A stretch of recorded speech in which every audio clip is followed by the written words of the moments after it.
kegiatan diklat 3 bulan yang sudah kita lalui dan hari ini menjadi hari pamungkas diklat kita.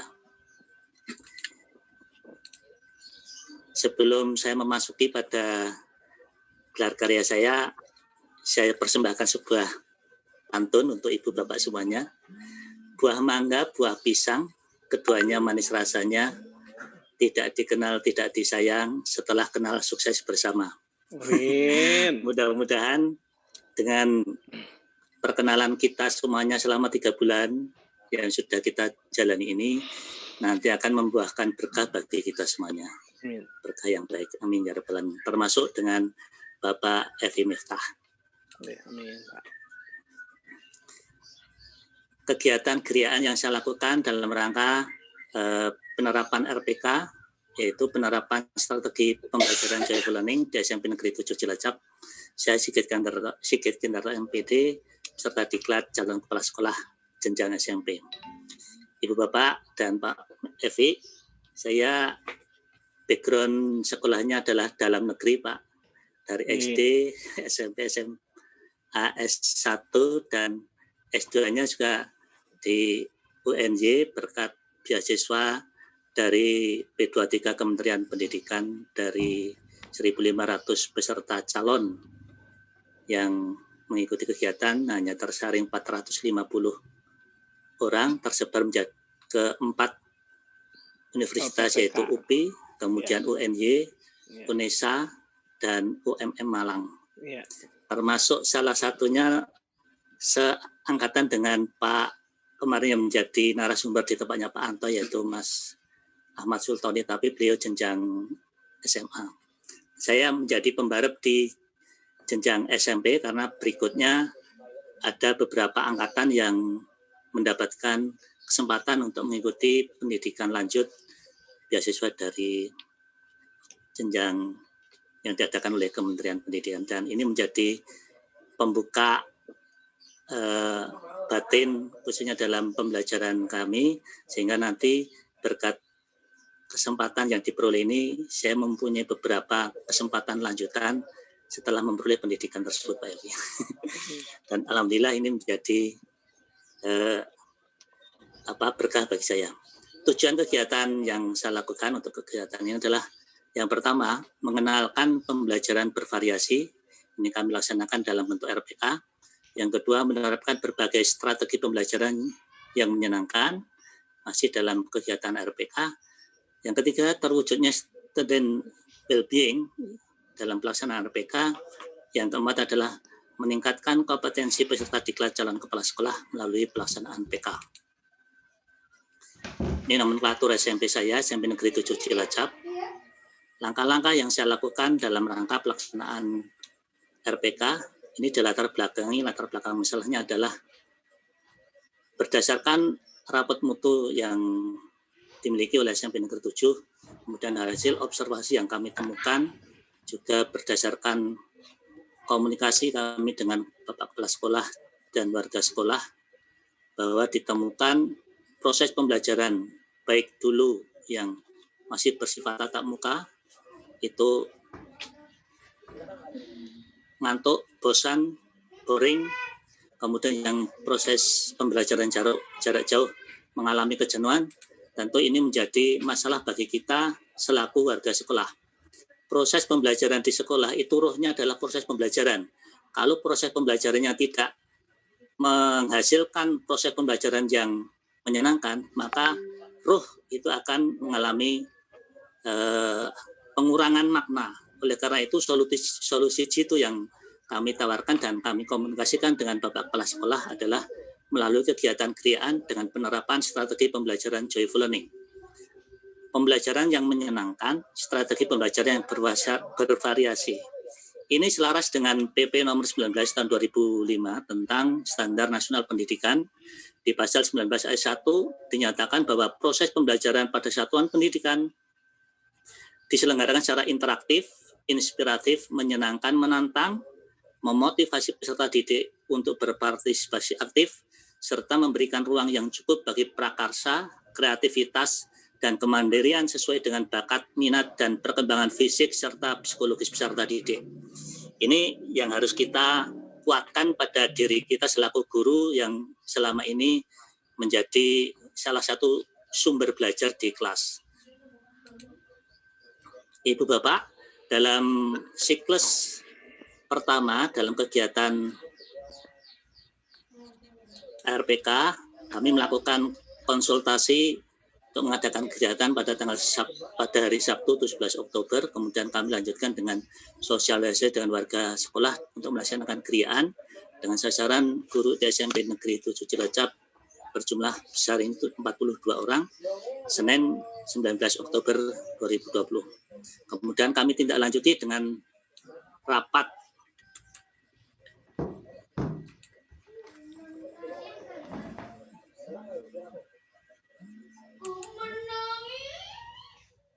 panitia untuk penentuan kegiatan kriaan, termasuk penyiapan administrasi, kelengkapan administrasi, dan perlengkapan sanprasnya.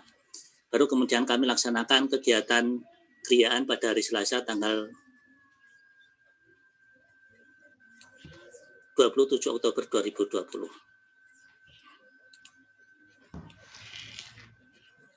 Moda kegiatan kriaan di SMP Negeri 7 Cilacap mendasari surat dari Sekda Cilacap nomor 800/06252/38 tertanggal 19 Oktober 2020 perihal pencegahan penularan COVID-19 di Kabupaten Cilacap.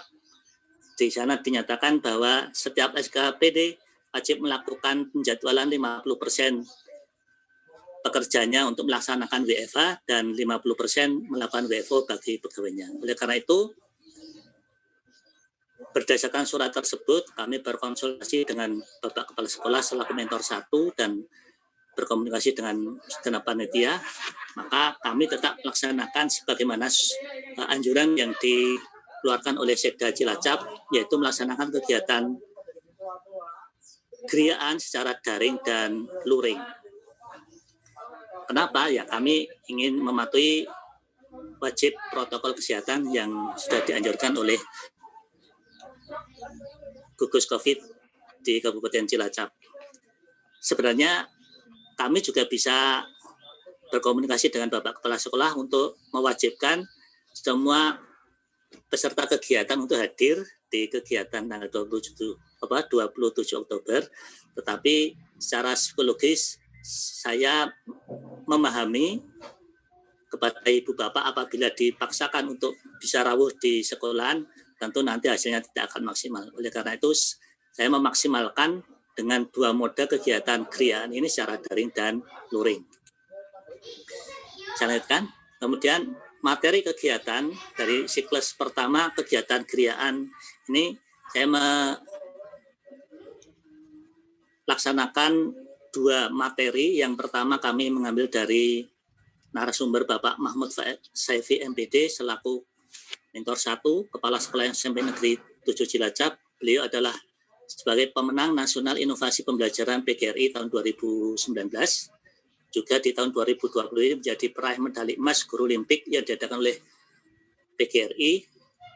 Yang kebetulan di CKS ini juga ada teman kita juga meraih emas, yaitu Bapak Zainal Arifin. Beliau menyampaikan secara panjang lebar tentang jenis-jenis joyful learning, dan salah satunya adalah pembelajaran yang menggunakan atau mengadopsi moda pembelajaran mikir, mengalami interaksi, komunikasi, dan refleksi. Ini adalah model pembelajaran didiseminasikan oleh Tanoto Foundation, di mana SMP Negeri 7 menjadi salah satu sekolah mitra dari Tanoto Foundation yang ada di Kabupaten Cilacap. Merupakan program pintarnya Tanoto, sehingga Pak Saifi menekankan agar mikir menjadi trademark di SMP Negeri 7 Cilacap. Yang kedua adalah dari Bapak Sutarno SSI, guru matematika sekaligus pakar IT di SMP Negeri 7 Cilacap. Beliau menyampaikan forum WA Messenger sebagai salah satu alat untuk melaksanakan kegiatan tatap muka virtual. Ini juga dilakukan dengan praktek pembimbingan langsung dalam kegiatan di siklus 1. Setelah kegiatan di siklus pertama selesai dilaksanakan, kemudian kami laksanakan instrumen untuk mengetahui capaian kegiatan di siklus 1. Capaian yang kami edarkan pada 35 responden, 1 kepala sekolah, 20 guru, 2 tenaga pendidikan, 12 peserta didik. Untuk skor capaian presentasi Joyful Learning siklus 1 mencapai 74,64% atau skornya 1.254. Kemudian untuk pelaksanaan kegiatan hanya mencapai 92%. Berdasarkan monef dan refleksi di siklus 1 tersebut, di mana ada sound system yang kurang dirasakan tidak nyaman, variasi pembelajaran perlu ditambah, kemudian room meeting yang terkendala waktu. Perlu diketahui Ibu Bapak bahwa room meeting yang kami gunakan di siklus 1 adalah menggunakan free Zoom meeting yang hanya 40 menit waktu yang tersedia, kemudian habis itu terputus. Oleh karena itu menjadi catatan di siklus pertama ini untuk diadakan perbaikan di siklus kedua. Arah terwujudnya pembelajaran student well-being sudah on the track. Oleh karena itu kendala-kendala atau kekurangan yang ada di siklus 1 kemudian akan kita perbaiki berdasarkan keputusan yang sudah dirumuskan oleh panitia, akan dilakukan pada tanggal 31 Oktober 2020 menggunakan 2 moda yang sama. Yang tadinya mengikuti moda daring, kemudian tanggal 31 ini harus mengikuti luring, yang tadinya luring di tanggal 27, tanggal 31-nya menjadi daring. Materi siklus 2 ada 2, yaitu disampaikan oleh Ibu Anika Antarinesa SPD, guru bahasa Inggris, peserta Gumun, guru menulis Nusantara. Di dalam kegiatan Gumun ini, Ibu Anika memperoleh materi aplikasi kuisis. Dan ini menarik sehingga pada siklus kedua kita tampilkan untuk diseminasikan pada teman-teman untuk bisa diterapkan sebagai salah satu bentuk evaluasi pada kegiatan pembelajaran PJJ. Ibu Bapak dan Bapak Ustaz yang saya hormati, ketika anak mengetahui ada kegiatan evaluasi, tentu itu menjadi tekan psikologis terdahulu. Oleh karena itu dengan menggunakan aplikasi kuisis diharapkan evaluasi yang diterapkan oleh pada anak peserta didik tidak menimbulkan tekanan psikologis, karena dalam aplikasi kuisis ini muncul seperti game sehingga tidak terasa kalau sedang diadakan kegiatan evaluasi. Yang kedua disampaikan oleh Ibu Rihandayani SPD, guru bahasa Indonesia juga peserta Gumun, guru menulis Nusantara. Dalam kesempatan tersebut mendapatkan materi Excel recorder, yaitu video pembelajaran, ada tampilan fisik guru dalam PPT-nya. Dan ini juga menarik sehingga dalam kegiatan siklus 2 materi ini kami tampilkan. Juga diberikan pendampingan sampai dengan Ibu Bapak guru peserta baik yang luring maupun daring mampu menguasai kegiatan aplikasi Excel recorder maupun aplikasi khusus. Capaian yang diperoleh dari kegiatan siklus 2, grafik Joyful Learning mencapai presentasi 95% atau skor 1.596. Masih sama dengan responden 35 orang, 1 kepala sekolah, 20 guru, 2 tendik, 12 peserta didik. Dalam kegiatan pelaksanaan mencapai 98%.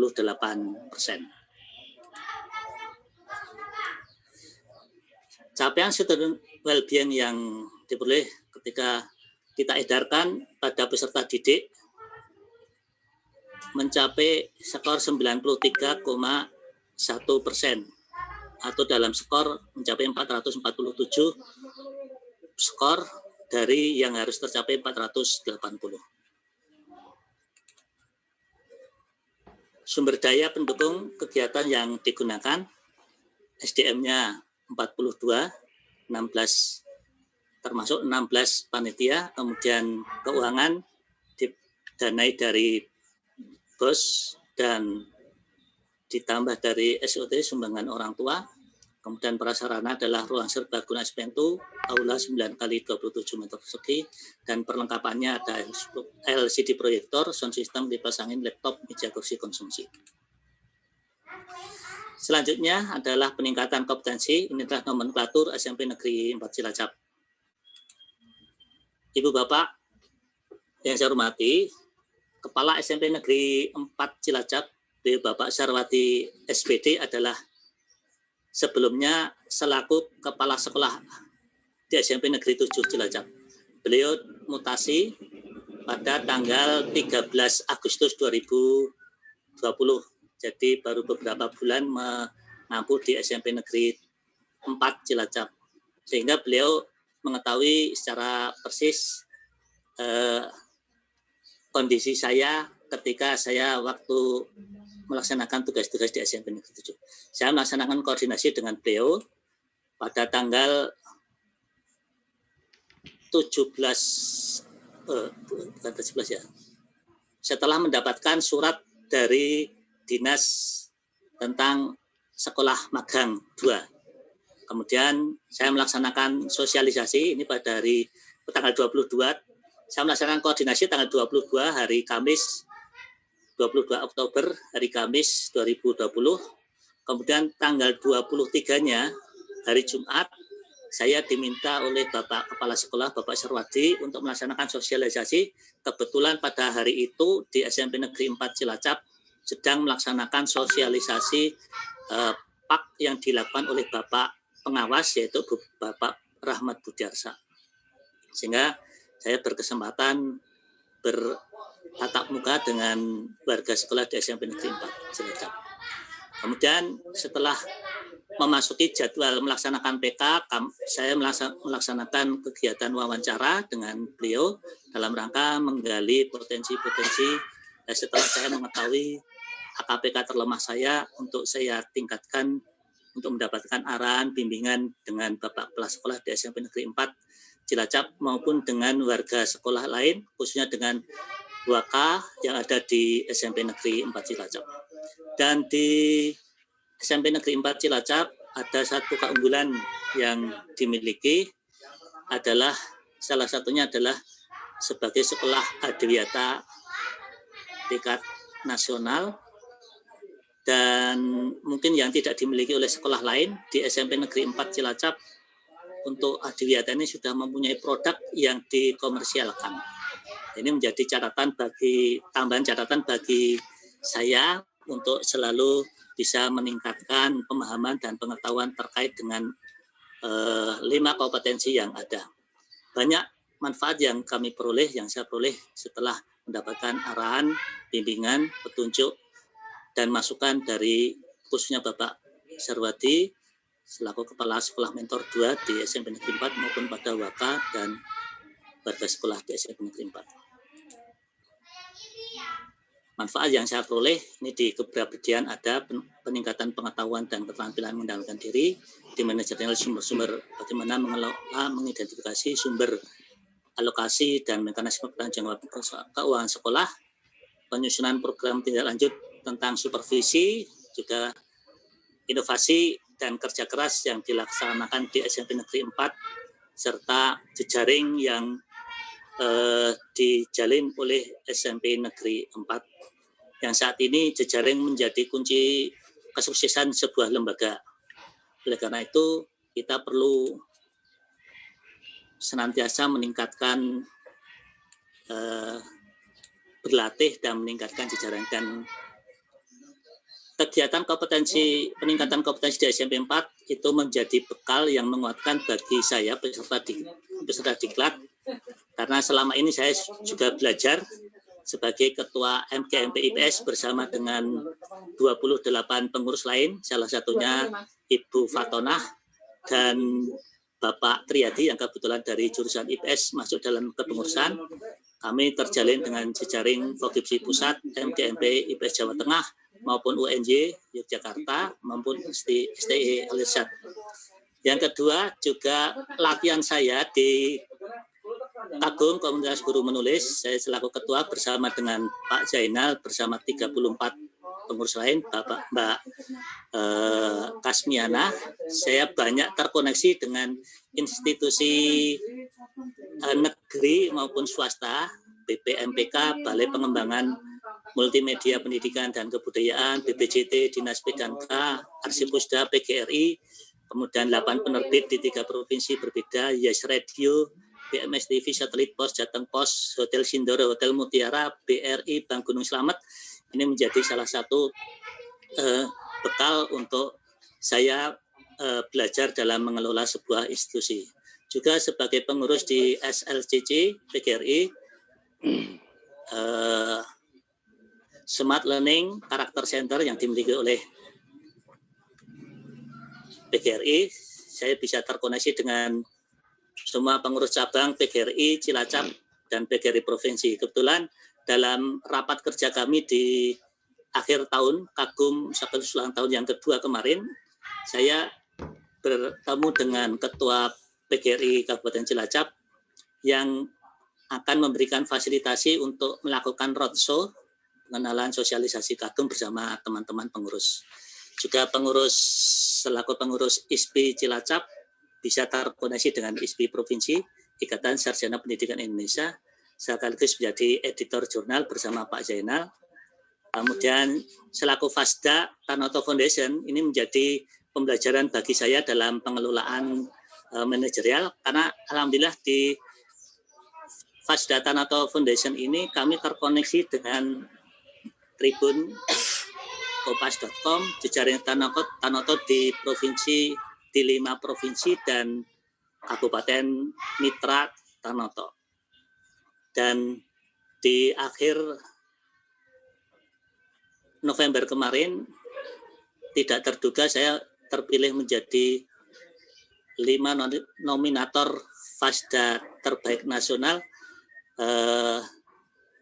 dalam penganugerahan FASDA di tingkat nasional. Kesimpulan dari kegiatan RPK dan PK, bahwa strategi pembelajaran yang sudah dikenalkan dalam pembelajaran baru yang menyenangkan itu ada 4. Yang pertama adalah mikir, kemudian forum WA Messenger, aplikasi kuisis, aplikasi X Recorder. Penerapan Joyful Learning terjadi peningkatan yaitu dari 74,64% di siklus 1 menjadi 95% di siklus 2 dengan kategori sangat baik atau ada peningkatan 20,36%. Untuk student well-being berdasarkan angkat yang diedarkan pada perwakilan peserta didik kelas 7, 8, dan 9 diperoleh data 93,1% menyatakan pembelajaran yang dilakukan mewujudkan student well-being. Kemudian untuk peningkatan kompetensi, PK mampu meningkatkan pengetahuan peserta diklat CKS terhadap 5 kompetensi yang harus dikuasai berdasarkan instrumen PK yang diedarkan di sekolah asal diperoleh data persentase mencapai 91,86% masuk dalam kategori sangat baik. Itu catatan dari teman-teman saya di SMP Negeri 7 Cilacap berdasarkan instrumen yang saya edarkan setelah saya melaksanakan PK di SMP Negeri 4 Cilacap. Terima kasih, berproses dan sukses bersama.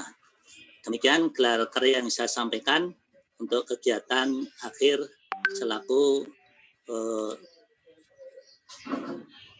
peserta diklat di kegiatan hari ini. Selanjutnya, perkenankan saya menyampaikan tayangan video unjuk kerja.